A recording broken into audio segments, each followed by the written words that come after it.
సుప్రీంకోర్టులో జడ్జీలు బోలెడంతసేపు మాట్లాడుతూ ఉండాలి, వింటా ఉండాలి. ఆ సందర్భంలో క్యాజువల్‌గా కొన్ని కామెంట్లు చేస్తారు.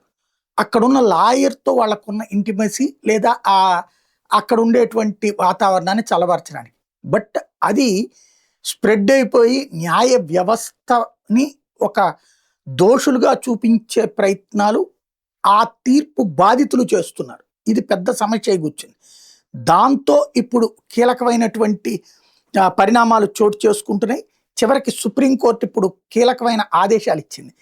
విచారణలకు సంబంధించిన వీడియోలు, కోర్టు ఆడియో కానీ వీడియో రికార్డింగ్లు కానీ వాడకూడదు సోషల్ మీడియాలో అని తేల్చి చెప్పింది.